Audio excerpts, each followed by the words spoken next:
Bien, vamos a iniciar. Si hubiese alguno que no me escucha, por favor lo pone ahí en el chat. Pero vamos a iniciar respetando la buena disposición de los que ya están presentes aquí en la sala virtual.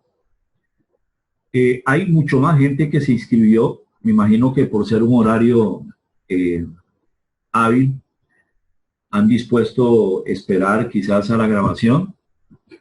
Pero bueno, vamos a iniciar. Primero, les queremos dar muchas gracias a todos los que están presentes en esta capacitación, a donde hemos escogido un tema que es de actualidad en Costa Rica y realmente en toda Latinoamérica, y es el tema de las APNFDs. Vamos a tratar de desarrollar rápidamente o a conversar de los atractivos de las APNFD para ser usadas en la legitimación de capitales, financiamiento del terrorismo y la proliferación de armas de destrucción masiva. ¿Cuáles son esos atractivos? Bueno, daremos nuestra opinión de cuáles pueden ser algunos de esos atractivos. E igual ustedes pueden dar su opinión. ¿Y por qué enfocamos este tema? Básicamente porque en ocasiones en el sector de las APNFDs, pues surge la pregunta, ¿por qué nosotros? ¿Verdad? Entonces, queremos conversarlo. Tiene esta temática, tiene la virtud, podemos decirlo, de que es aplicable a cualquier legislación de Latinoamérica y del mundo entero, diría yo, porque el tema del fenómeno de las APNFDs como sujetos obligados a tener un sistema preventivo de lavado de activos, de financiamiento al terrorismo y de prevención al financiamiento de la proliferación de armas de destrucción masiva, pues es mundial hoy en día, ¿verdad? Entonces, vamos a usar la siguiente mecánica o la siguiente dinámica. Yo voy a exponer el tema y al finalizar la exposición, pues abrimos a preguntas que puedan tener.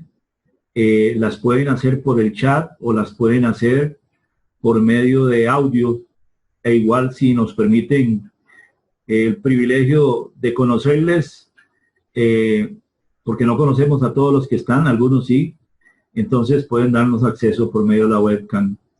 En fin, vamos a iniciar. Damos gracias. Hay otros compañeros que ya están ingresando. Le damos la bienvenida a Darío Amaya, a Catherine Cordero. Muy bien. Vamos a iniciar entonces.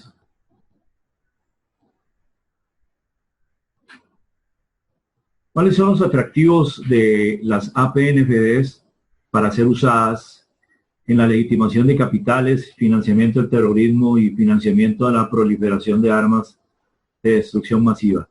Es importante que desde ahora tomemos en cuenta que, de acuerdo a la actualización que se han venido dando de las regulaciones del GAFI, de las 40 recomendaciones y el enfoque de las Naciones Unidas y otros organismos, hoy hay tres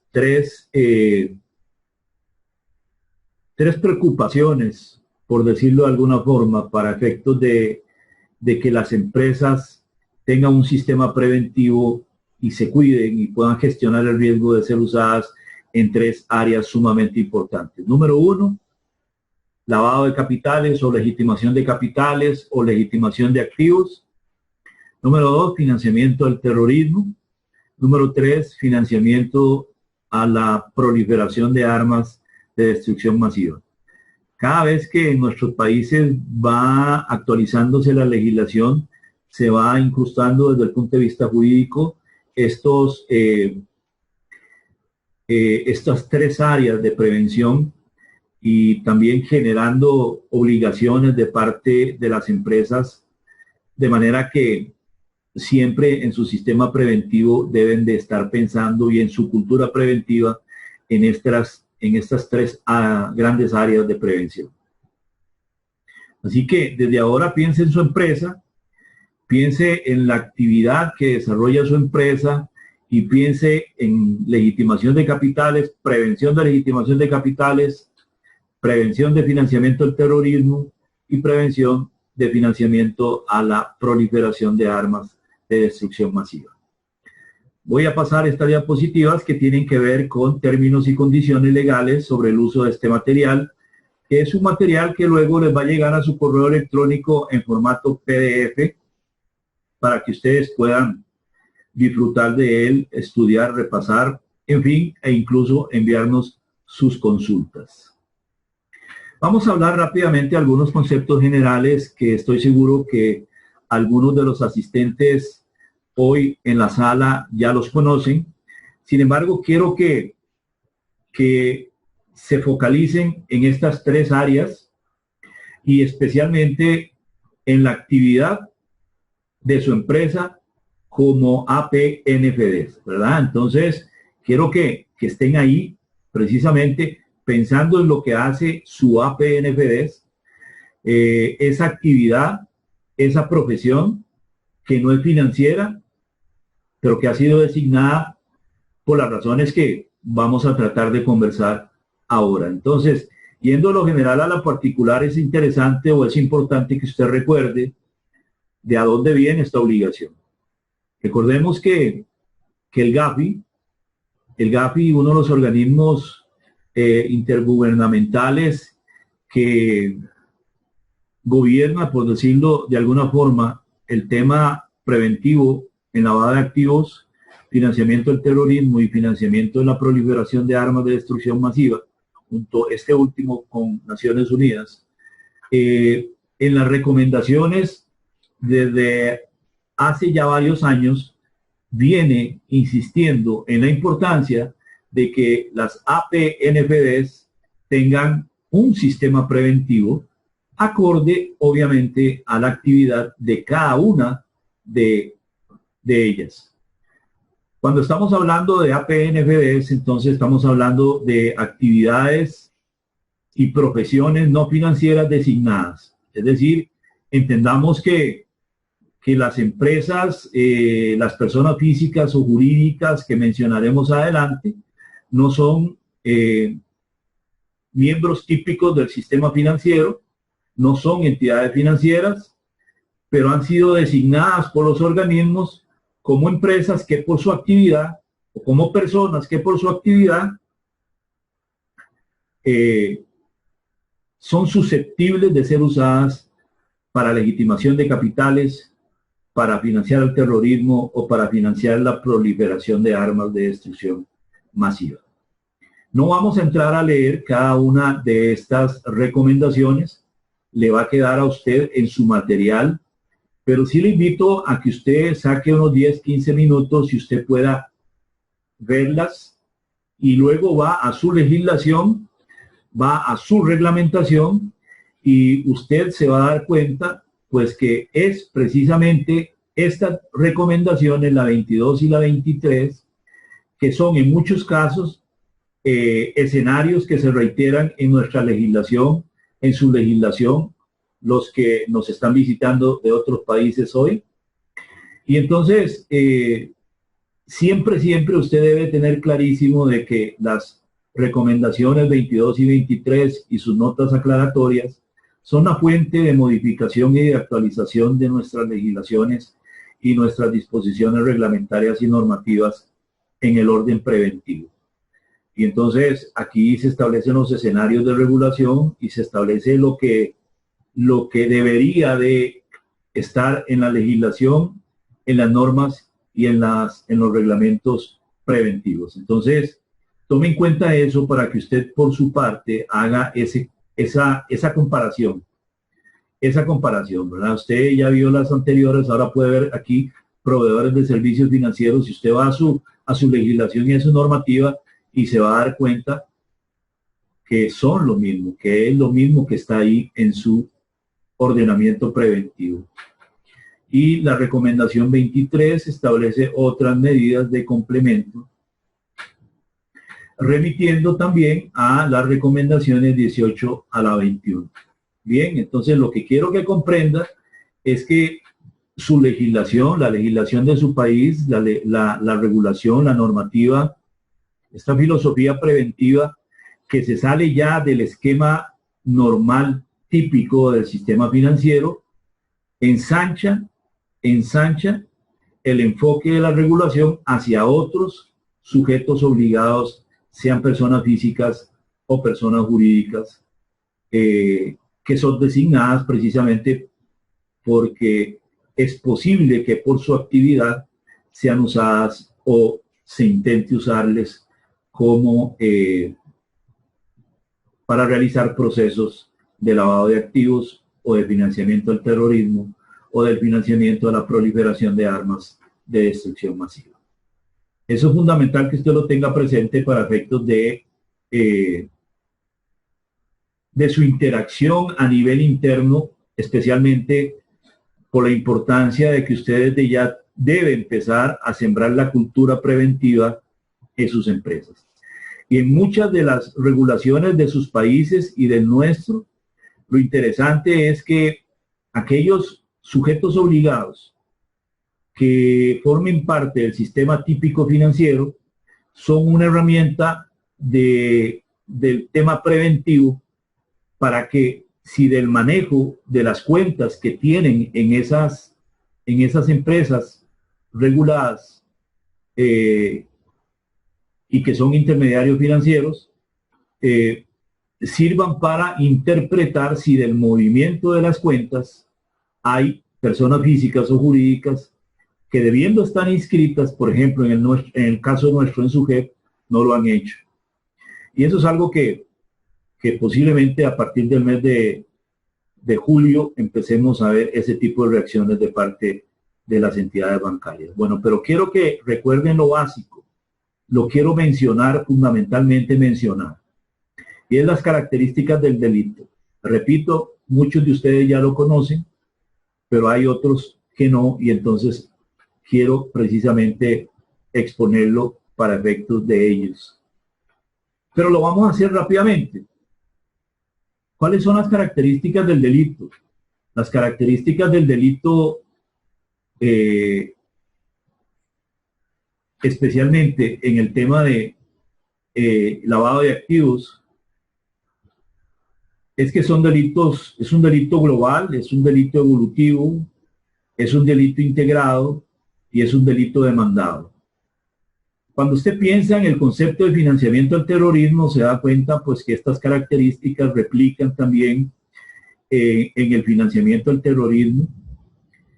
Y cuando usted se da cuenta también que el financiamiento de la proliferación de armas de destrucción masiva tiene un carácter global y que también el crimen organizado busca la evolución de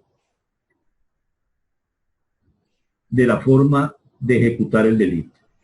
Hablamos de que es global fundamentalmente porque es un delito que no tiene nacionalidad, son delitos que realmente todos los países los estamos sufriendo, sea en cualquier lugar del mundo, el crimen organizado ha usado los sistemas financieros y en este caso a las APNFDs para ejecutar su delito.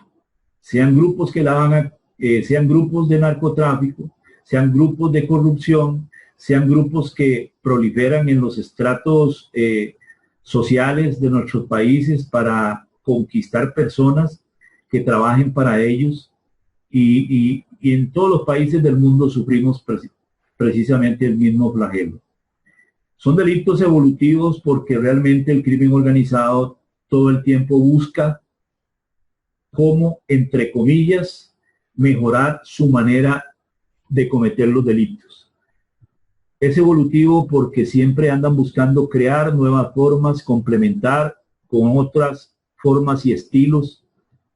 Y entonces es un delito que tiene esa dinámica, es un delito que tiene la dinámica de evolucionar, de expandirse, de cambiar ciertas esquinas y formas de realización del delito Y entonces eso lo convierte en un delito bastante complejo. Es un delito integrado también, o son delitos integrados, porque especialmente cuando hablamos de lavado de activos, estamos pensando en que este delito se realiza no solamente a través de negocios formales, sino también en mucho de ello a través de negocios informales. Es integrado porque está incrustado en la economía de los países, afecta la economía de los países, afecta la imagen de un país, profundiza la marca del riesgo legal, del riesgo país. Y entonces, por su integración en los diferentes sectores de la economía de nuestros países, es un delito altamente peligroso y tremendamente perjudicial. Y luego, tristemente, es un delito demandado. Es decir, el crimen organizado demanda, necesita que le ayuden a legitimar capitales o a lavar dinero. Los grupos que ejecutan actos terroristas demandan el uso de diversos tipos de negocios, de diversos tipos de transacciones, para que por medio de esos segmentos se use como un pasadizo de los recursos que pueden ser usados en otros países para cometer actos delictivos. En algunos momentos en nuestros países pensamos, bueno, pero ¿por qué financiamiento del terrorismo si en nuestros países no hay terroristas o no hay terrorismo?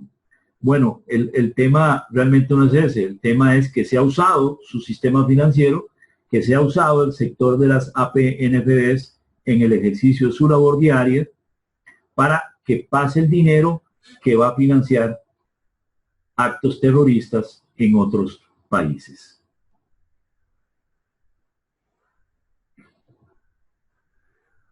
Bien, vamos a ir a la otra diapositiva.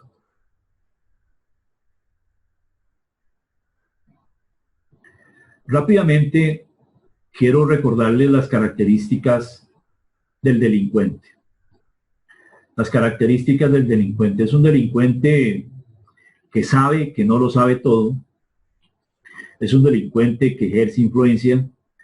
Es un delincuente que terceriza sus procesos. Algunos autores les califican como ilusionistas. Y es un delincuente que se caracteriza por buscar gente influyente en los diferentes países y en los diferentes sectores de la economía. Son delincuentes que saben que no lo saben todo, pero tienen todo el dinero del mundo para contratar diversos profesionales. Y en las APNFD hay algunas de esas actividades profesionales, ejercicios profesionales, profesiones que se usan o actividades que se usan para alcanzar el objetivo del crimen organizado, que en algunos casos será lavar activos, que en algunos casos será usar esas fuentes para que pase el dinero y vaya a financiar actos terroristas en otros países, o bien que empiece y use esas fuentes para financiar la multiplicación de armas de destrucción masiva. Es un delincuente que se caracteriza por ejercer influencia. Es un delincuente que está organizado para tener información de inteligencia, para saber cuáles sectores de la economía de un país están más afectados que otros y qué tipo de personas son las que estarían dispuestas a venderle los servicios a cambio de una comisión.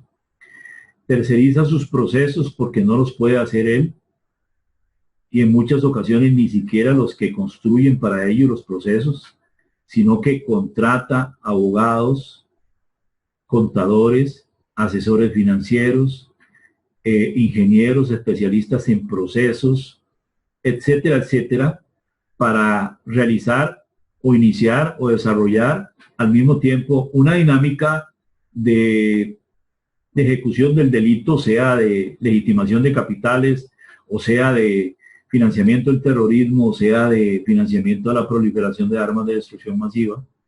Terceriza esos procesos, contrata a otros y establece relaciones comisionales con ellos para que ellos trabajen por cuenta de él.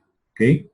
Ahora, son ilusionistas porque son especialistas en crear escenarios, yo le digo escenarios mentirosos, escenarios que aparentan ser reales, pero no lo son.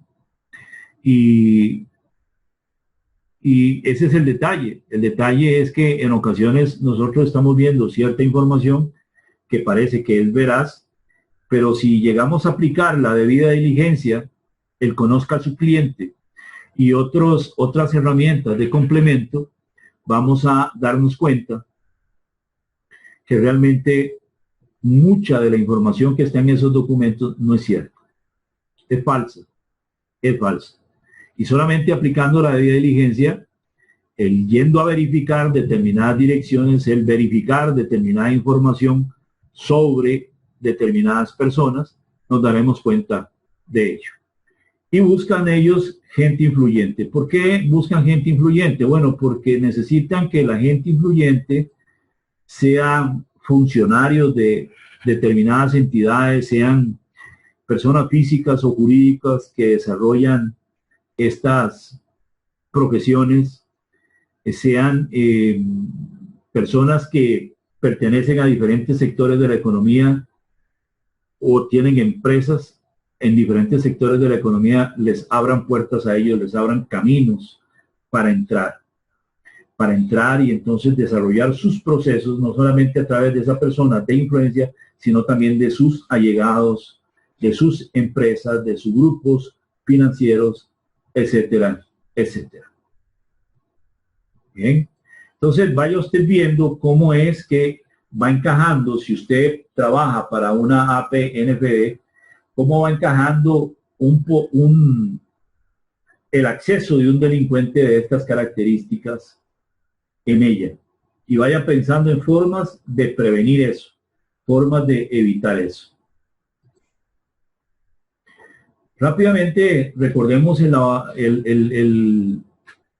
algunas de las características del lavado de dinero, de la legitimación de capitales, y es una que es fundamental y es que es un proceso y que como proceso tiene sus propias etapas, que no se agota en una sola etapa, sino que tiene una etapa en donde primero se introduce el dinero al sistema financiero, porque el que lava dinero necesita buscar empresas que reciban dinero en efectivo y puedan entonces luego pasar a una segunda etapa en donde aplican la lavadora por medio de la distribución del dinero y hacen muchos negocios en los cuales necesariamente ellos no buscan ganar, sino que lo único que buscan es lavar. Y por eso es que tratan de buscar especialmente entidades que reciban efectivo y luego desde ahí empiezan los procesos de lavado de activos hacia sectores como mercados de valores, sectores como sector fiduciario, como el sector cooperativo de ahorro y crédito, y otros más, ¿verdad? Y dentro de ellos las actividades profesiones no financieras designadas. Y luego, como una tercera etapa, está la integración de la economía, la integración del dinero a la economía, que es la última etapa del proceso de legitimación de capitales, que es donde ya se lavó dinero aquí, se lavó mucho dinero aquí, y entonces tiende a reposar aquí. ¿Y qué le digo reposar? Bueno, es porque la idea es que el dinero permanezca por más tiempo ahí en ese sector de la economía. ¿Por qué razón? Porque ya se lavó. Porque ya se lavó. Y entonces, en buena teoría, es un dinero limpio, en buena teoría, el que está ahí. Ahora, es importante mencionarles que tenemos que tener presente de que los grupos que lavan dinero siempre buscan países a donde el derecho de la propiedad privada esté muy protegido. Ellos buscan ese tipo de naciones, ese tipo de países, hacen sus análisis para estar tranquilos respecto de que el día de mañana no le van a quitar sus bienes, salvo que haya un acto requerido por medio de la actividad de la autoridad judicial para decomisar dinero o para decomisar activos de esa persona, ¿verdad? Entonces, cuando se encuentra en un país como Costa Rica, en donde la propiedad privada se protege mucho desde la Constitución hacia todas las leyes y regulaciones, entonces Costa Rica como país termina siendo muy atractivo para los grupos que quieren lavar dinero. ¿Ok? Vaya usted pensando en su empresa, vaya usted pensando en estas etapas y vaya usted pensando en qué etapa de estas podría ser que mi empresa, ellos pretendan usarla para la comisión de este delito. Rápidamente, quiero recordarles en relación al terrorismo, que si usted pone por una columna al terrorismo y por otro lado el delito de lavado de activos, usted se puede dar cuenta que tienen diferencias. Por ejemplo, el financiamiento del terrorismo no tiene una motivación económica, mas en cambio el lavado de activos sí. El financiamiento a la proliferación de armas de destrucción masiva puede tener una connotación económica, pero también puede tener una connotación ideológica, ¿verdad? Los fondos del terrorismo o para financiar actos terroristas pueden incluso tener un origen legal. Es decir, pueden haber personas y empresas que simpaticen con la ideología de determinados terroristas o grupos terroristas. Entonces, donan a esos grupos terroristas dinero, cantidades importantes de dinero para financiar actos terroristas en otros lugares del mundo. Es decir, un acto terrorista se puede financiar con dinero total y absolutamente legal. Lo que es ilegal es el acto consciente de financiar esos actos terroristas con el dinero que se ha ganado honestamente día a día. Pero el lavado de activos no tiene esa característica. El lavado de activos proviene de un delito. El dinero que se quiere lavar proviene de un delito, ¿verdad? Entonces, esas son diferencias importantes que queremos mencionar porque al final de cuentas su empresa va a estar dentro de un sistema preventivo trípode, por decirlo así, en esas tres líneas, ¿verdad? Por otro lado, en el terrorismo, el dinero no regresa a su origen. ¿Por qué? Porque el dinero se usa para financiar un determinado acto terrorista. No regresa a su origen. En el lavado de activos, sí es factible que el dinero, luego de realizado todo el proceso en sus tres etapas, llegue al país a donde se produjo ese dinero como consecuencia de un delito o varios delitos que fueron cometidos, ¿verdad? Entonces, esas son diferencias importantes. Igual con el tema de la proliferación de armas de destrucción masiva, porque el dinero no va a volver ahí, sino que se va a usar para fabricar armas de destrucción masiva. Entonces vean ustedes que hay importantes diferencias entre el lavado de activos, el financiamiento del terrorismo y el financiamiento a la proliferación de armas de destrucción masiva, que usted debe tener presente para efectos prácticos. Rápidamente quiero mencionarle por qué es que en el caso de Costa Rica y posiblemente en su país ha sucedido similar. ¿Cómo fue que vino sucediendo la evolución normativa para efectos de que al final entraran las APNFDs como empresas reguladas y se ampliara el abanico de empresas y personas físicas que están obligadas a tener un sistema preventivo. El sistema financiero costarricense hace varios años tomó la decisión de abrirse y se abrió a bancos y grupos financieros internacionales. Se rompió el monopolio de las cuentas corrientes y los bancos privados pudieron manejar cuentas corrientes y fondos a la vista. Entonces el mercado crece, el mercado se profundiza. Y cuando el mercado crece, los productos financieros crecen y se profundiza el servicio financiero, claro que se amplía el riesgo de lavado de activos, el riesgo de financiamiento del terrorismo o el riesgo del financiamiento a la proliferación de armas de destrucción masiva.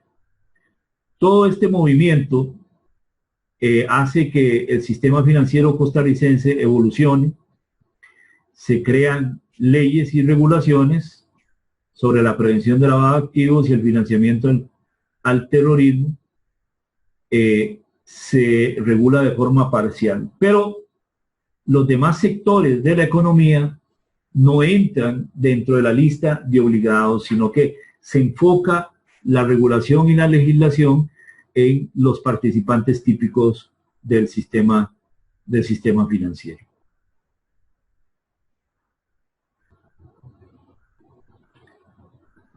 Se da primeramente un enfoque dirigido hacia los participantes típicos del mercado financiero, ¿verdad? Bancos, financieras, mutuales, cooperativas de ahorro y crédito, operadores del mercado de valores, fondos de pensión, mercados de seguros y otros sectores de la economía, ¿verdad? No se regulan. Entra el mercado típico financiero a ser objeto de regulación, pero otros sectores de la economía pasan inadvertidos para efecto de la regulación. Se va entrando tímidamente con la regulación sobre las fiduciarias y sobre las empresas escrow.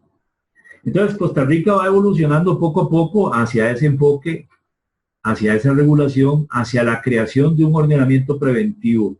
Eso es lo que, y así lo vemos, ¿verdad? Pero es un proceso lento, que no toma en cuenta a las APNFDs, Y eso empieza a permitir la realización de ciertos eventos que llaman la atención de los organismos internacionales. Por ejemplo, este famoso caso de Ecoteva.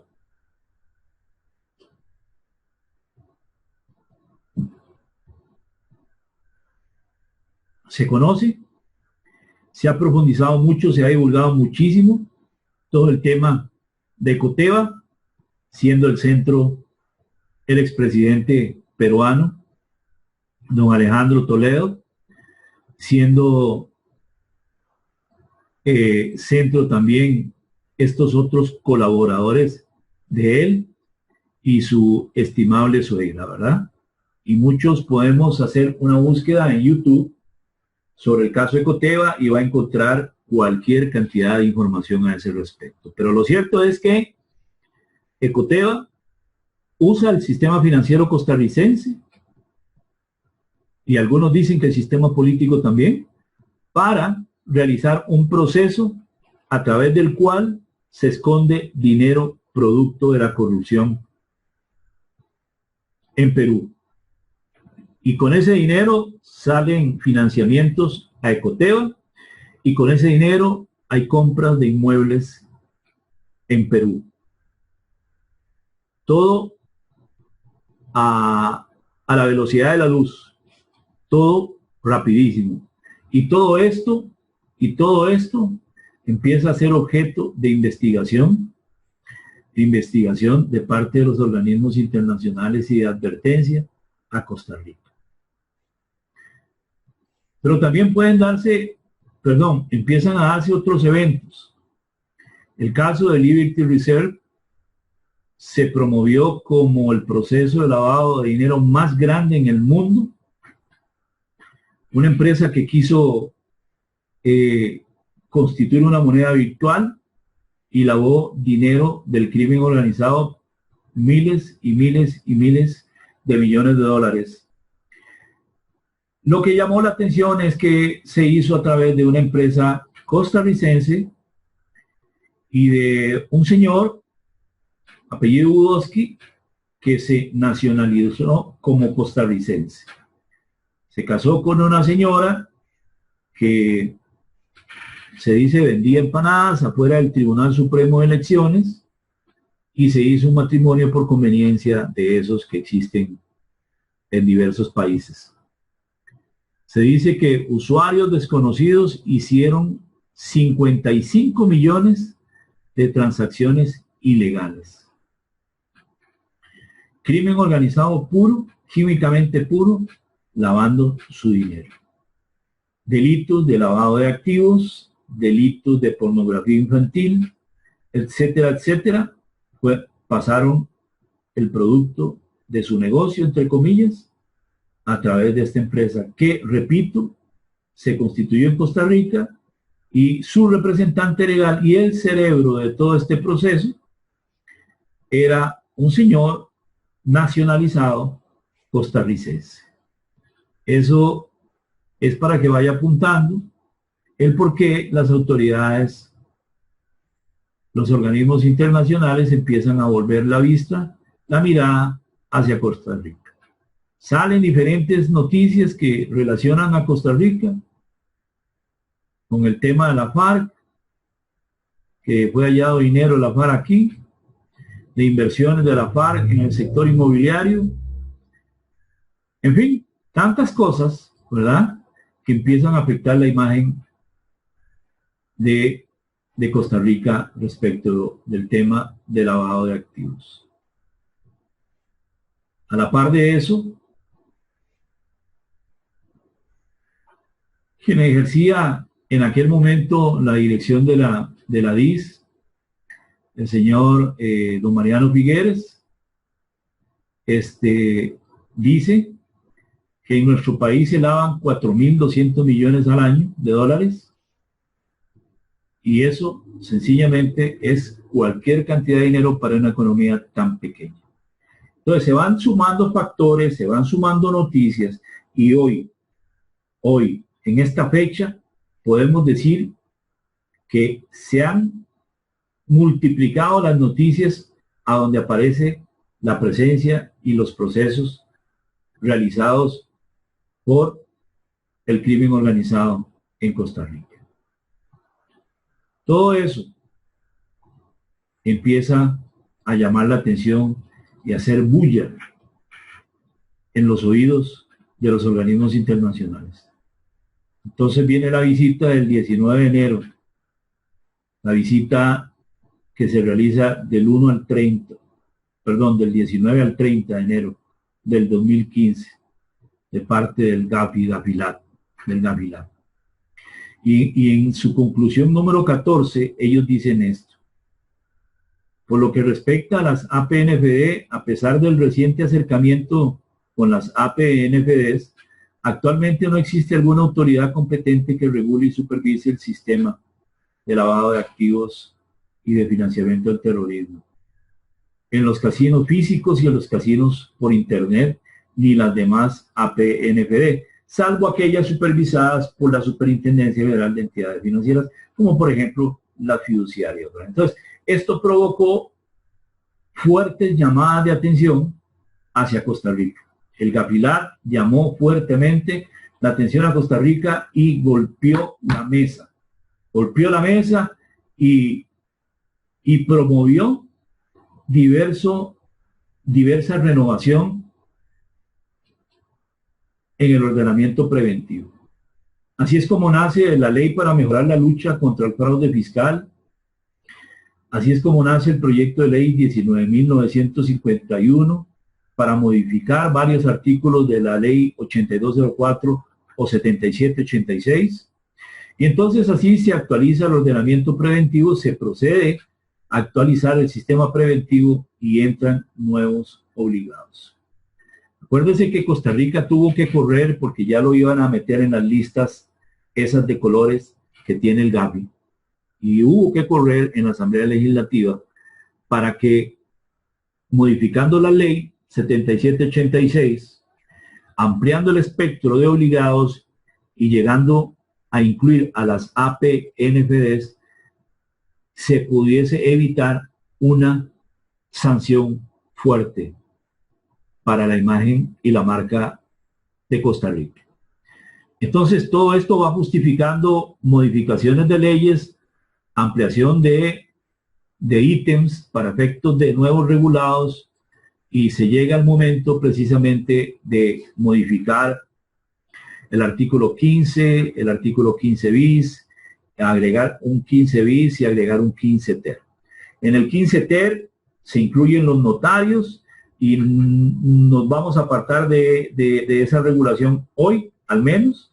Luego, tal vez saquemos un tiempo para enfocarnos en ella como parte de la regulación de la Dirección Nacional de Notariado. Pero entonces, la nueva regulación, las modificaciones que incluyen un artículo 15 bis, nos habla o nos incluye a los abogados, a los contadores, a los proveedores de servicios fiduciarios, a los comerciantes de metales preciosos y piedras preciosas, a los corredores de bienes raíces, a los notarios públicos, a las empresas que otorgan facilidades crediticias, a los casinos, a las organizaciones sin fines de lucro y a las casas de empeño. El tema es, ¿por qué la preocupación?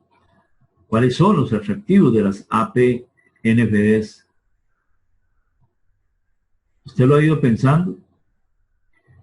El atractivo es fundamentalmente que estas actividades, la preocupación fundamental es que estas actividades, las de las APNFDs, las actividades y profesiones no financieras designadas, tienen riesgo de ser usadas para lavar activo, para financiar el terrorismo o para financiar la proliferación de armas de destrucción masiva. Entonces, cuando usted llega y analiza y piensa en su APNFD, tiene que pensar bien en su actividad, conocer bien la actividad de su APNFD y luego pensar y hacerse la pregunta: ¿tendremos riesgo para ser usados para lavar activos, legitimar capitales, financiar el terrorismo o financiar la proliferación de armas de destrucción masiva? Hágase la pregunta. A su yo interior, hágase la pregunta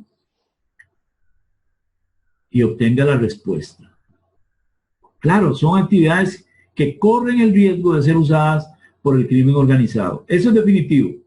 Ahora, podrán haber escenarios de más, de menos, pero que el riesgo existe, ¿verdad? Así es como nosotros, entonces, ahora avanzamos a la diapositiva siguiente. Empecemos con estos.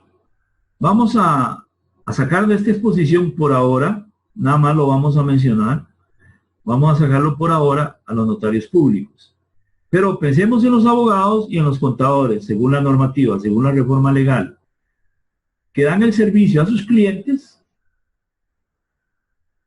de compra de inmuebles, le administran su dinero, le administran cuentas bancarias, le administran cuentas de ahorro, cuentas de valores u otros activos de los clientes.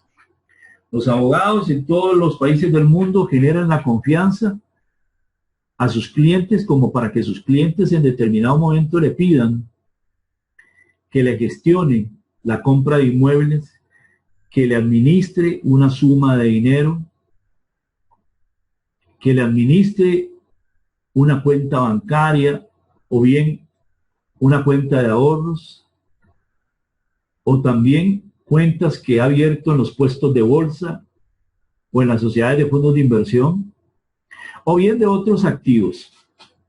Entonces, tanto si son los abogados como si son los contadores, tenemos que pensar que es factible que esos servicios de administración podemos englobarlos en un concepto amplio de administración de recursos, de dinero, de valores, de activos, de parte de los abogados y de parte de los contadores a favor de sus clientes, podría ser usados para lavar activos.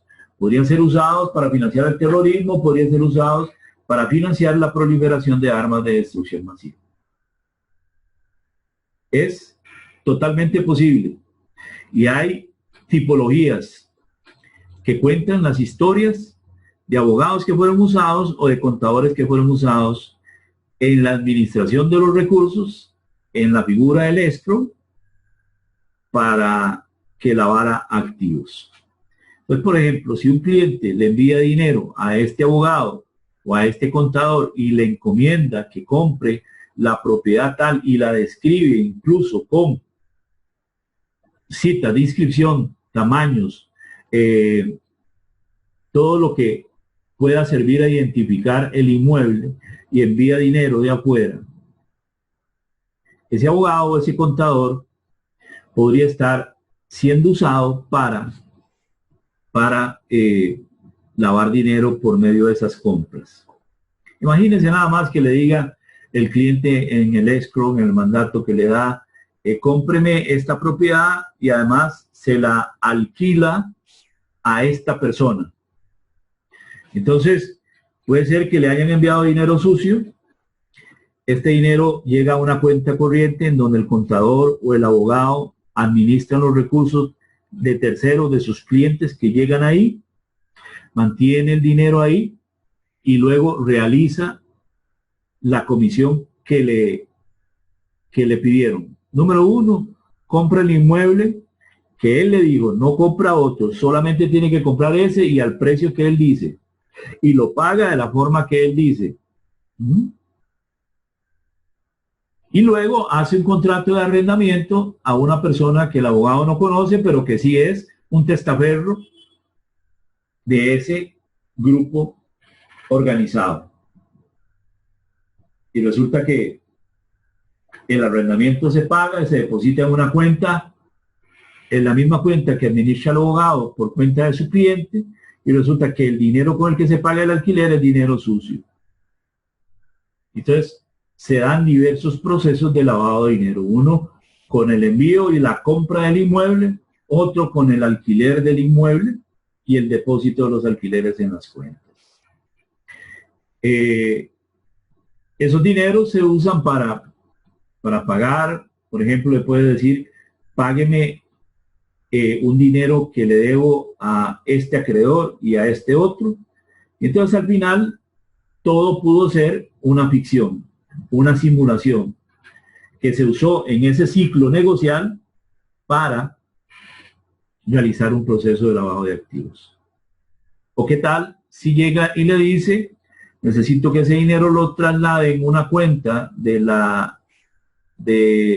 banco tal en determinado país, y se hace el envío por las corrientes financieras adecuadas del dinero, producto del arrendamiento, pero resulta que es para financiar un acto terrorista en Europa, en Francia, por ejemplo? Entonces, lo que quiero que entiendan es que cuando pensamos en la actividad que describe la norma como justificante para decir usted tiene que inscribirse, la actividad de la profesión del abogado por sí misma y la del contador por sí mismo no justifican la inscripción. Pero si ese abogado o ese contador se dedica a la administración de esos bienes, de esos recursos, de esos valores, de esos ahorros o de otros activos del cliente, entonces ahí sí se justifica la regulación como empresa obligada, porque podrían, en escenarios que les he dado como ejemplo, podrían darse procesos. Ahora, lo que vendrá en su momento es que usted como abogado, como contador que se dedica a estas actividades, va a diseñar su sistema preventivo en base a la normativa de su país, en base a la normativa del enfoque basado en riesgo, que en su país va a emitir su regulador y que va a estar dirigida exclusivamente para las APNFDs. En Costa Rica acaba de circular una propuesta de reglamento de normativa precisamente para las APNFD, para este tipo de profesiones y otras que vamos a mencionar adelante. Terminó su consulta el 18 de abril y esperamos que ahora en junio pueda estar saliendo la normativa. Entonces, con esa normativa, las APNFD deben de tomarla y empezar a estructurar su sistema preventivo con el enfoque basado en riesgo de acuerdo a lo que la normativa dice. Van a tener que nombrar un oficial de cumplimiento o un funcionario que se llama funcionario de enlace, dependiendo del tamaño de cada APNFD, existirá esa posibilidad, pero que van a tener que contratar a alguien para una actividad de cumplimiento, van a tener que hacerlo. Ahora, existe la posibilidad de que dependiendo del tamaño de la empresa, se pueda pedir, en el caso nuestro, a la SUGEF, la posibilidad de tener un sistema de cumplimiento diferenciado y, por ejemplo, dado el escaso volumen de operaciones, dado el tamaño de la entidad, dado el poco personal que tiene, pues que se le permita tener un oficial de cumplimiento o una persona de enlace por un cuarto de tiempo, un medio tiempo, etcétera, ¿verdad? Pero en fin, llegado el momento, pasaremos a esa línea de conversación y de interacción con el regulador. Damos la bienvenida a otros compañeros que se han agregado a la exposición. Bien, seguimos con otros. Bueno, nada más para mencionar, el notario público pues aparece como un instrumento para desarrollar estas actividades, ¿verdad? En algunos negocios y dependiendo del tipo de negocios que hagan, ¿verdad? Pero repito, hay una regulación especial de la Dirección Nacional de Notariado creada al respecto. En su momento vamos a verla, vamos a conversarla. Bien. El sector de bienes raíces, dentro del concepto de APNFDs y de los obligados APNFD. ¿Ok? Siga pensando en riesgo, en la posibilidad de que ese oficio, esa profesión, esa actividad económica sea usada en este nivel o en este otro nivel para lavar dinero. Entonces, en las APNFDs aparecen las personas físicas y jurídicas que se dediquen en forma, oiga bien, profesional y habitual a la compra y venta de bienes inmuebles. Característica que deben de reunir estas personas es que se dediquen profesionalmente, habitualmente, es decir, que vivan de eso, que se dediquen a eso exclusivamente. Dentro de esos, sin que sea una lista exhaustiva, aparecen los corredores de bienes raíces. Aparecen los corredores o intermediarios de bienes raíces. Sean personas físicas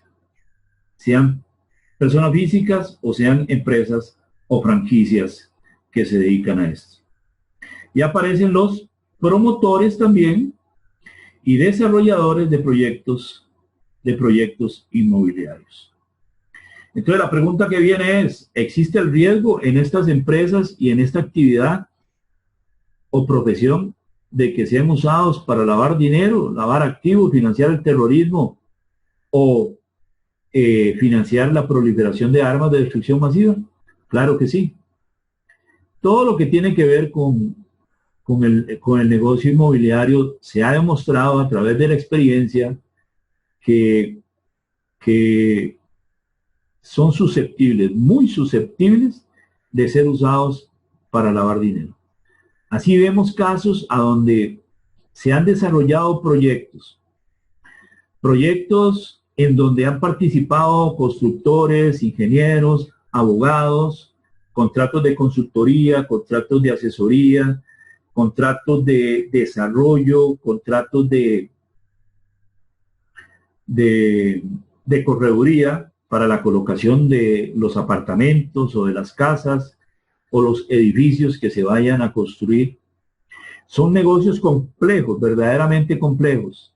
Y entonces existe la posibilidad, y la experiencia ha demostrado, que en muchos casos se han desarrollado contratos simulados, en donde se han inflado los precios de manera exorbitante, a través de los cuales se pagan honorarios a los profesionales y no se justifica el por qué semejantes cantidades de dinero. ¿Por qué? Porque resulta que al profesional que le están pagando ficticiamente 3 millones de dólares, cuando lo normal podría haber sido 300.000 dólares, ese dinero luego, a través de otras operaciones, va a volver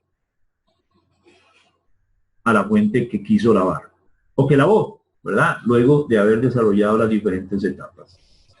Entonces, todo esto del sector inmobiliario puede ser tan individual como solamente un negocio de compra y venta de un inmueble, en donde se infló el precio o en donde se bajó el precio, en donde se crearon una serie de sociedades, en donde aparecen personas,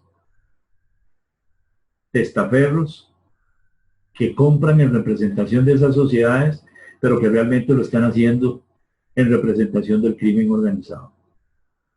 Y entonces, a través de la intermediación de la intermediación de los corredores, si se ejerce preventivamente la profesión, entonces se crea información, se verifica información, se va haciendo un expediente de conozca a su cliente y de verificación del origen de los fondos y de la aplicación de la debida diligencia, que el día de mañana en un estudio, en un análisis de un caso específico de lavado de activos, por ejemplo, ahí va a estar y va a ser un insumo importantísimo. Pero pueden haber muchas operaciones inusuales que pueden llegar a ser operaciones sospechosas. Entonces, lo que quiero que entendamos es que las características del negocio, las características de la industria del negocio inmobiliario, tiende a ser muy atractivo para quienes quieren lavar activos, para quienes quieren financiar al terrorismo o para quienes quieren financiar la proliferación de armas de destrucción masiva. ¿Ok? Existe ese riesgo definitivamente. Por eso están en la lista como obligados.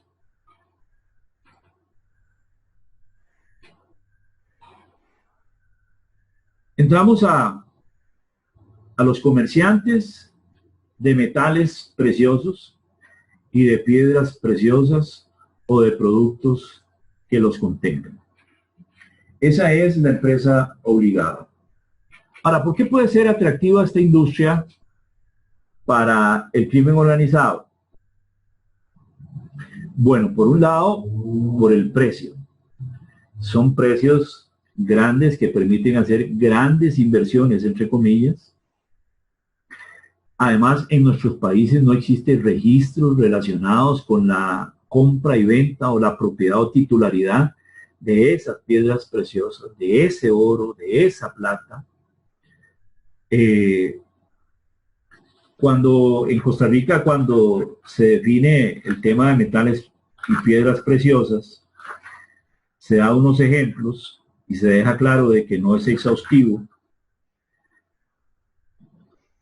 Permítame encontrarlo aquí o buscarlo aquí en esta regulación.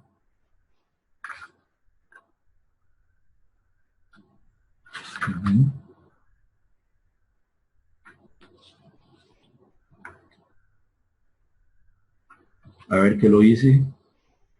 Ok, metales preciosos, piedras preciosas. Dice, se consideran metales preciosos, pero no limitados a estos, el oro, la plata, el platino, el rodio, el paladio, el rutenio, el osmio y el iridio. Se consideran piedras preciosas el diamante, el rubí, el zafiro, la esmeralda, el jade, perlas naturales o cultivadas u otros tipos de gemas que según las cualidades de belleza y durabilidad o rareza y su valor en relación con las anteriores se puedan considerar preciosas. Entonces, en Costa Rica no es una industria muy desarrollada. Sí existe, hay gente y empresas que se dedican a eso, pero no hay un control sobre esos negocios. Y ahora, con esta nueva regulación del artículo 15 bis de la ley 7786, pues me imagino que habrán algunas empresas que se vayan a inscribir y van a tener, y van a estar en la obligación de tener un sistema preventivo. Van a tener que medir su riesgo de ser usados en estos. Entonces, pensando en esa actividad es que los incluyen, y pensando en esa actividad es que nosotros entendamos precisamente que tienen la posibilidad de ser usadas en el lavado de activos, en el financiamiento del terrorismo o la proliferación de armas de destrucción masiva. ¿Ok? Vamos con los casinos rápidamente, con las organizaciones sin fines de lucro y las casas de empeño. Rápidamente, los casinos, o sea, claro que pueden ser usados para lavar dinero y eso en la doctrina preventiva se desarrolla y en las historias de casos definitivamente sobresalen. Y los casinos formales, los casinos serios, la regulación mete a los casinos físicos y a los casinos por internet. Pero sabemos que los casinos tienden a manejarse mucho dinero efectivo y que hay casos simples de gente que llega con dinero efectivo, compra fichas, juega un rato y luego devuelve una cantidad importante de fichas y entonces el casino, nada más por ese ejemplo le estoy dando, emite un cheque o emite un depósito a una cuenta que este cliente está dándole para ese fin. Entonces, rápidamente, fácilmente hace un proceso de lavado de dinero. Por eso es que los casinos deben de tener un sistema muy especial, muy particular de prevención de lavado de activos. No es sencillo y creo que no va a ser muy sencillo tampoco para el regulador el poder darle seguimiento a este tipo de negocio, pero hay que hacerlo, ¿verdad? Y entonces van a tener que crear un sistema preventivo de lavado de activos, un manual de cumplimiento, van a tener que tener un oficial de cumplimiento o personal de enlace, van a tener que tener formularios y una serie de documentación que ayuda a ir construyendo, así como se hace en un típico miembro del sistema financiero, a crear el rastro documental por si el día de mañana se necesita. Y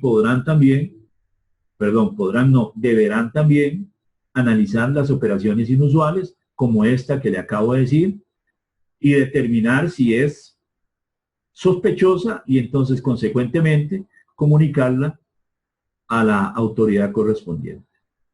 ¿Y qué decir de las casas de empeño?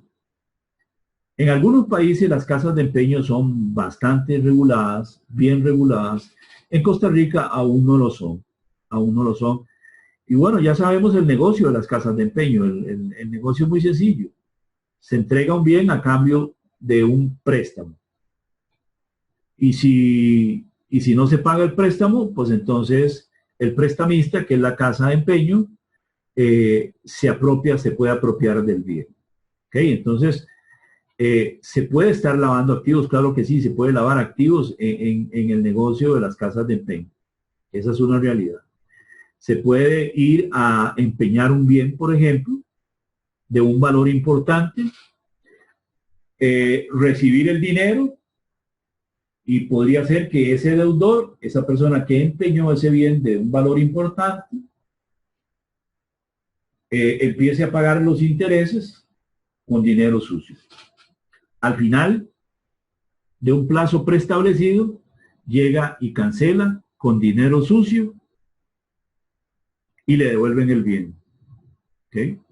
Y le devuelven el bien. Entonces, es algo que puede hacer por muchas casas de empeño en Costa Rica. Han proliferado las casas de empeño y se pueden lavar cantidades sumamente importantes en un día. ¿Verdad? Entonces, las casas de empeño van a tener que que tener su sistema preventivo como cualquier otra persona obligada. Claro, de acuerdo a el enfoque basado en riesgo de su negocio. Y luego las organizaciones sin fines de lucro, básicamente empresas que reciban dinero de países que son considerados países de riesgo, que reciban donaciones, que reciban ofrendas, ¿verdad? Empréstitos y ese tipo de transacciones, de manera que hay que filtrar bien este tema de las organizaciones sin fines de lucro, porque dependiendo de las características, incluso algunas iglesias podrían estar entrando en esa línea. Pero entonces hay que ver la característica, si se dan las condiciones precisamente que la regulación está exigiendo en este tiempo, ¿verdad? ¿Ok? Déjeme ver aquí algo. Bien.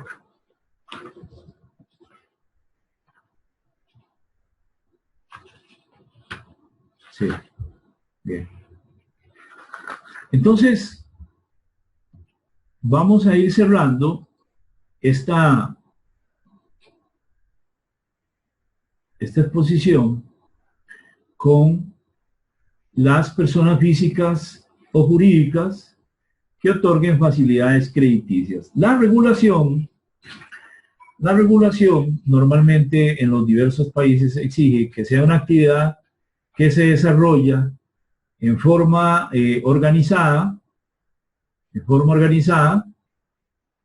que se realice habitualmente, y en el caso costarricense que se usen cuentas de entidades supervisadas por sujeto, con el fin obviamente de dar un rastreo y de dar un seguimiento. ¿Ok? Entonces, facilidades crediticias. ¿Ok?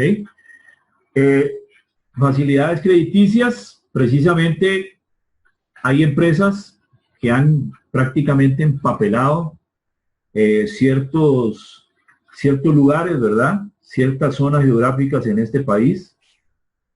Cuando la regulación del artículo 15 y 15 bis define facilidades crediticias, dice que es aquel servicio por medio del cual se presta dinero o se otorga algún tipo de crédito.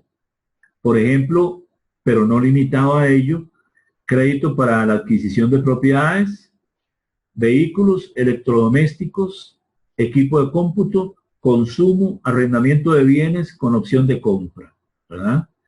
Ahí entra el concepto de facilidades crediticias. Claro que tienen el riesgo para que se lave dinero, para que sean usadas para lavar dinero. ¿Ok? Bien. Puede, quien me está pidiendo para hacer una pregunta, hágame la pregunta por medio del chat, o si no, ahora que terminamos la exposición, entre unos 5 minutos, yo le permito que me haga la pregunta por audio y así todos le escuchamos. ¿Le parece, don Jorge? Bien. Ok, entonces, claro que, ¿qué tal que llega una persona a pedir una facilidad crediticia a su empresa, llena todos los requisitos y usted le otorga un préstamo de, no sé, de $150,000? ¿Okay? El plazo es a 18 meses, le giran el préstamo a esta persona, le pagan los intereses, paga el segundo mes, paga el tercer mes, podría ser que esté pagando con dinero sucio, podría ser, pero también resulta que al cuarto mes dice voy a hacer un prepago de la deuda. Mire, señor, si hace usted un prepago de la deuda, tiene que pagar un 3% de comisión de cláusula penal. Sí, no se preocupen, no hay problema, yo sé eso, yo le deposito absolutamente todo. ¿Podría ser? podría ser, ¿verdad? Siempre existe el podría ser, que se esté pagando con dinero sucio. Y entonces se realiza un proceso técnicamente que puede ser ubicado como lavado de activos, como una operación inusual, ¿verdad? Se analiza a través del área de cumplimiento y podría ser que llegue a ser calificada como una operación sospechosa y entonces se comunica. ¿Ok? ¿Por qué? Porque también hay que preguntar, discúlpeme, pero de acuerdo a la normativa de prevención de lavado de activos vigente, yo tengo que preguntarle sobre el origen de los fondos del dinero con el cual usted me va a hacer el prepago. Y habrá que aplicar la debida diligencia para analizar si definitivamente la verificación es eficaz, es cierto lo que dice, o no lo es sospechoso y entonces se comunica. Porque podría ser que pague porque recibió una herencia, porque vendió una empresa, porque colocó un activo de un importante precio y ahí obtuvo el dinero para cancelar. Entonces, se ha de acuerpar con las escrituras correspondientes, con los documentos correspondientes, pero en caso de que la explicación no sea convincente, se mantendrá la condición de inusual hacia sospechosa y entonces habrá que comunicar al regulador correspondiente. ¿Verdad? Entonces, estoy mencionando casos simples, casos sencillos, casos que se comenta mucho en la doctrina preventiva y en la comunicación de las tipologías de parte de los organismos, para que sencillamente veamos que hay una razón, hay un porqué, y sencillamente es el riesgo de que sean entidades usadas para lavar activos. Es el riesgo en menor escala que la de un banco que tiene una gran cantidad de servicios, pero hay riesgo, ¿verdad? Igual que con las otras actividades que mencionamos antes. ¿Ok?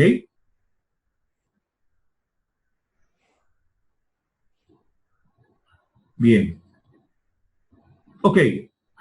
Entonces, en conclusión, antes de pasar a las preguntas, sencillamente hemos querido mencionar aquí rápidamente los conceptos generales, pero le hemos motivado para que usted los visualice en la aplicación hacia las APNFDs, ¿verdad? Hacia esas actividades o profesiones no financieras, pero que han sido designadas como actividades que tienen el riesgo de ser usadas para lavar activos, legitimar capitales, financiar el terrorismo o financiar la proliferación de armas de destrucción masiva. Bien.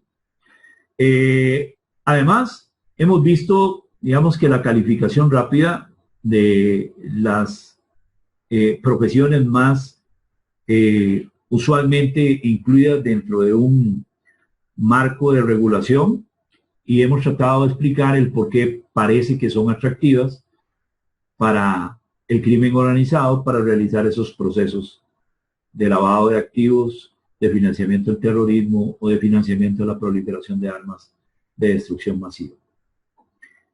Pero también pueden haber otros atractivos que usted puede conocer, ¿verdad? Aquí hemos tratado de hacer una mención rápida como parte de una actividad que hemos querido volver a emprender porque habíamos dejado de hacer seminarios, webinarios gratuitos, y dado que hemos creado una zona virtual de formación exclusivamente para APNFDs, pues hemos querido de nuevo empezar a desarrollar este tipo de actividades para que las APNFDs, en el caso de cualquier país de Latinoamérica o de Iberoamérica, y hoy en día los procesos de las APNFD que están siguiendo en Costa Rica, puedan tener una fuente de formación y de información que les ayude a llevar esta nueva cultura y esta nueva manera de hacer negocios,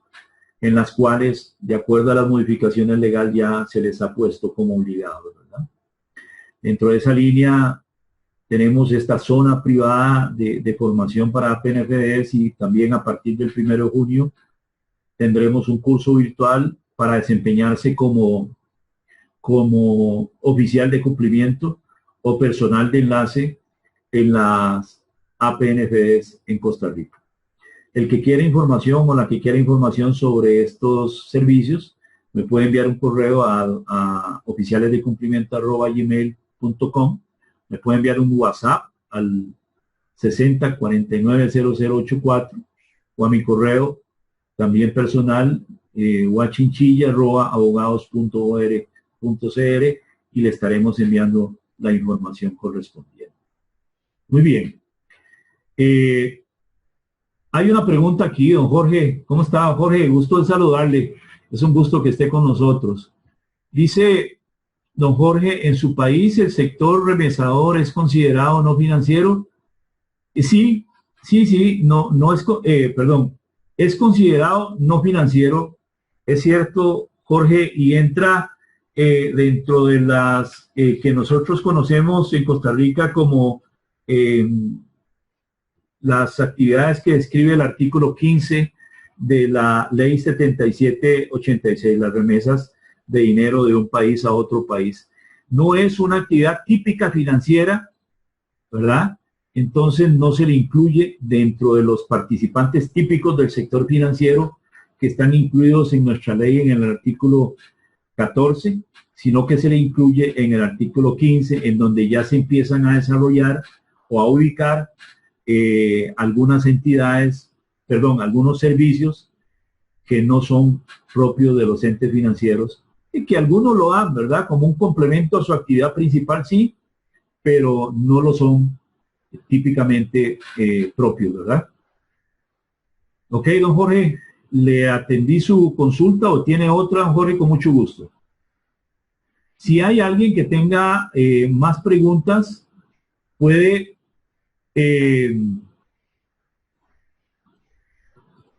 hacerla por audio, ¿verdad? Puede hacerla por audio y usted toca ahí la manita que hay ahí, yo le doy ¿cómo se llama? El uso del micrófono. ¿Alguien más con una pregunta?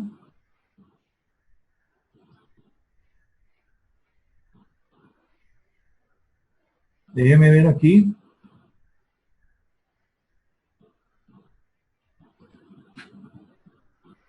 ¿Hay alguien más con alguna pregunta? Don Jorge ya, ¿verdad, don Jorge? O si usted desea hacer otra pregunta, le estoy pasando aquí para que usted pueda hablar en este momento. Si usted activa su audio, puede hacerla verbalmente, don Jorge, si desea. Bien. Estamos. Catherine, estoy dando la palabra por si desea hablar o enviarme la pregunta por chat, por el segmento de preguntas y respuestas. Catherine Cordero.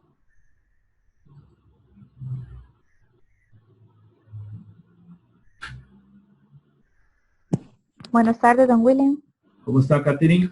Muy bien, ¿y usted cómo le va? Bien, gracias a Dios. Don William, quería saber hasta qué punto tenemos responsabilidad como oficiales de cumplimiento al revisar o monitorear las terceras partes en un fideicomiso. Cuando usted me dice terceras partes, ¿en quién está pensando? Por ejemplo, digamos,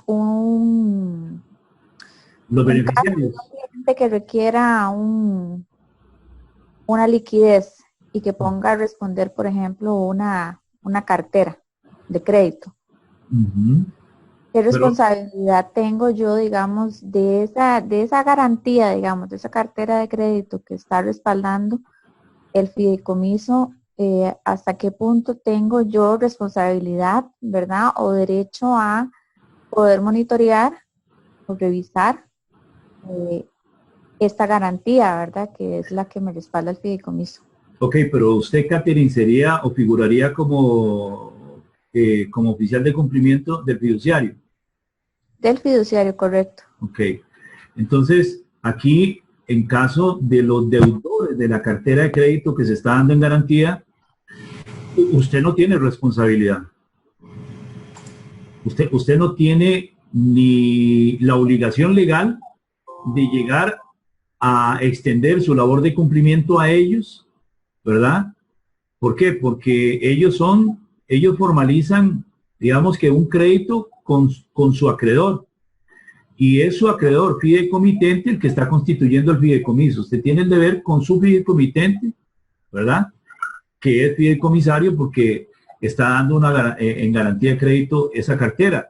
Pero el llegar usted a también monitorear a esos deudores y tener una labor de cumplimiento sobre esos deudores, en mi opinión, desde el punto de vista legal, su labor de cumplimiento no llega hasta ahí. Ok. Creo que la ley no le faculta ni le obliga a eso, y eso más bien es una labor que debería hacer el acreedor, ¿verdad? Claro. Está bien, muchas gracias también. Para servirle, Catherine. ¿Alguien que quiera usar también, don Jorge?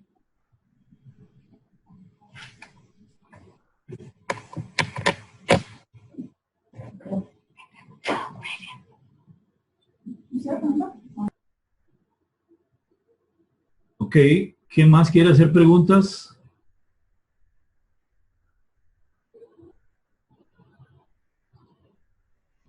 Don Jorge, ya la hizo. Bien. Ok, ¿alguien más? Si no, para dar por cerrada la actividad de hoy. Ok, estoy viendo ahí unas preguntas. Don Jorge Jara dice, ¿has pensado en realizar un curso para el sector remesador? Sí, realmente sí. Sí, Jorge. Podemos hablar por correo electrónico privado luego. Conversamos al respecto, ¿le parece? Envíeme un correito, Jorge, y empezamos a hablar un poco de ese tema. Sí me interesa mucho hacer un seminario para ese sector. Me lo han estado pidiendo insistentemente, sinceramente. Ok, don Álvaro nos plantea lo siguiente. Don Álvaro Lara nos dice, otorgo un préstamo y luego el deudor me repaga el préstamo, bien al término del mismo o antes de vencimiento. Aparte de exigirle que el repago se haga a través de un cheque de gerencia o certificado, ¿cómo puede el acreedor exigirle al deudor que compruebe de dónde obtuvo el dinero? Ok. En la práctica eso puede darse de diferentes formas dependiendo de la respuesta. Ok, denme un segundo para bajar un audio aquí. ¿Alguien tiene el audio abierto? Ya lo hicimos, se le encendió la alarma. Ok, vuelvo con la pregunta de don Jorge. Ok. Bueno, aquí el hecho de que se le pida como un requisito, como una política de la empresa que recibe el pago, de que exista un cheque de gerencia o un cheque certificado, eso en mi opinión es una sana práctica, es bueno y nos ayuda a que en su momento, y quiero dimensionar lo que voy a decir, ¿verdad? Para que luego no lo usemos nada más como excusa. Aquí, sencillamente, el banco va a emitir el cheque de gerencia o el cheque certificado. Para eso, el cliente tuvo que haber depositado en su cuenta, en la cuenta de él, ese dinero.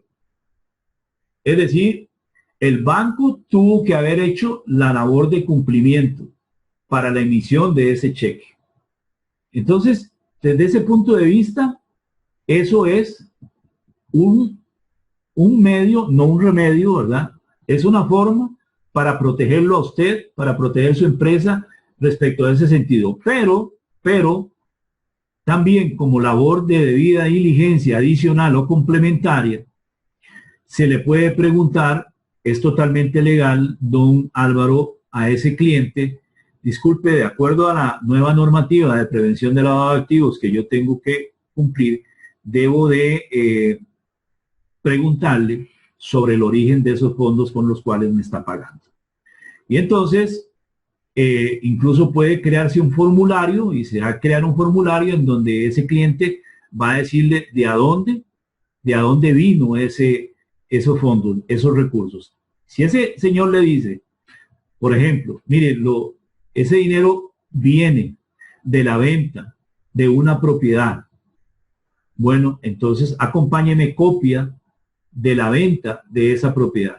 Es simplemente para tenerla en el expediente, para efectos de que si el día de mañana su jefe llega a ver esa operación de ese crédito y por qué se prepagó, quede toda la documentación y toda la debida diligencia para poder, ¿cómo se llama? Cumplir ante su jefe por cualquier circunstancia, ¿ok?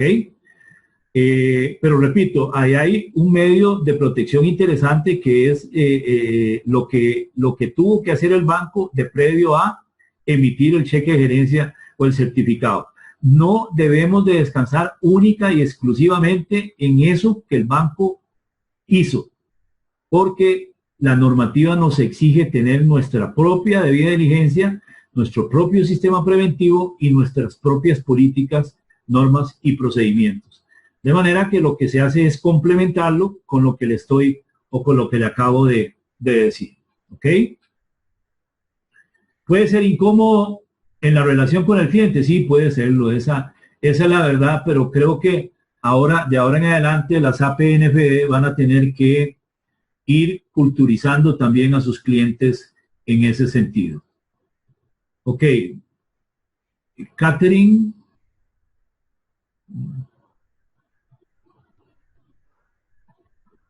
Ok, ya me hizo la pregunta y ya se la respondí, Catherine. Ok, muchas gracias, Catherine. Ok. Bien, si hay alguna pregunta más. Si no, pues damos por terminado.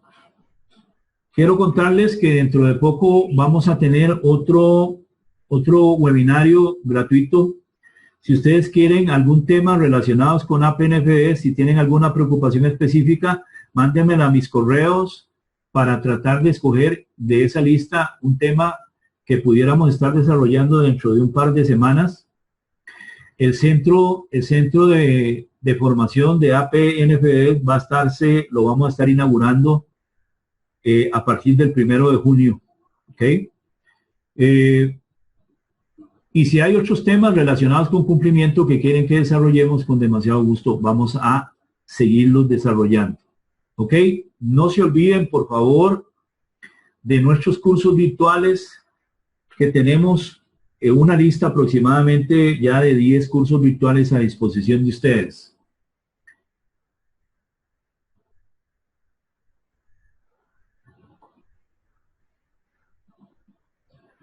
Ok, don Álvaro me dice lo siguiente, y no deja tener razón respecto de el tema.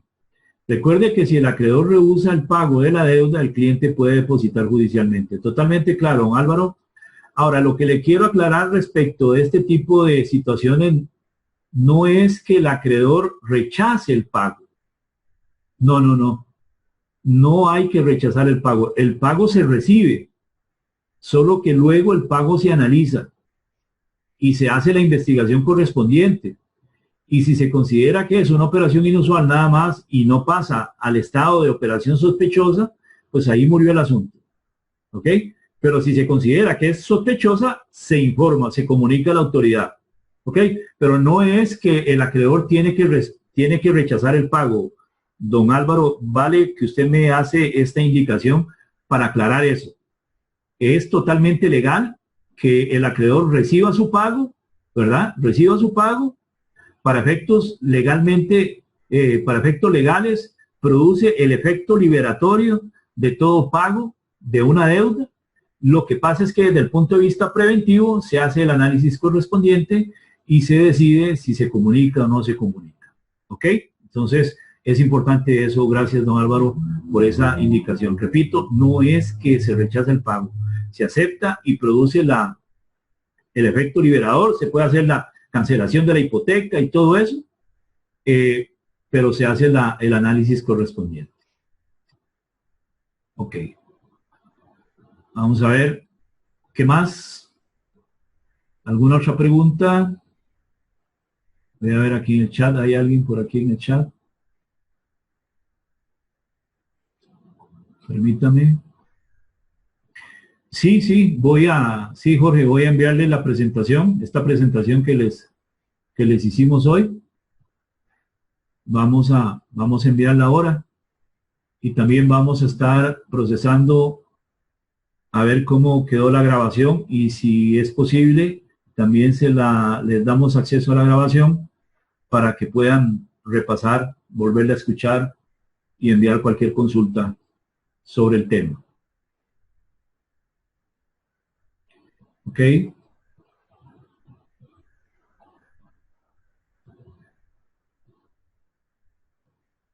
Sí, don Álvaro. Don Álvaro dice que es muy subjetivo si el cliente que libera lo hace de buena o mala fe. Es cierto, don Álvaro, siempre en el análisis de las situaciones como las que estamos observando y comentando, siempre hay un elemento de subjetividad, don Álvaro. Se supone que quien va a hacer el análisis correspondiente es una persona formada que tiene conocimientos técnicos y que tiene argumentos técnicos para decir si es sospechosa o no es sospechosa. Pero sí, siempre va a haber un elemento de subjetividad. Por eso hay que hacerlo con mucho cuidado, hay que hacerlo con mucho profesionalismo para no perjudicar a alguien, ¿verdad? Sin intención ni mucho menos, ¿verdad? Porque puede ser alguien de buena fe, definitivamente. De acuerdo, don Álvaro. Pero esa subjetividad siempre existe y existe en cualquier entidad obligada. Habrá que asumir ese riesgo, entre comillas. Bien. Sí. Apliquemos las reglas de la sana crítica. Eso puede ser en el tanto y en el cuanto se argumente bien. Hay que hacer el argumento correspondiente para ese fin, don Álvaro.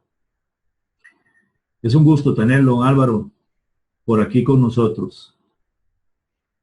Muy bien. Entonces, nos vamos retirando ya. Quiero agradecerles a todos los que han estado con nosotros en este día. Y bueno, les digo que quedamos a la orden. Vamos a seguir desarrollando webinars gratuitos y quiero que hagamos un énfasis en APNFDs, pero si hay otros temas que ustedes desean que desarrollemos, igual porque tenemos la zona privada para los otros obligados.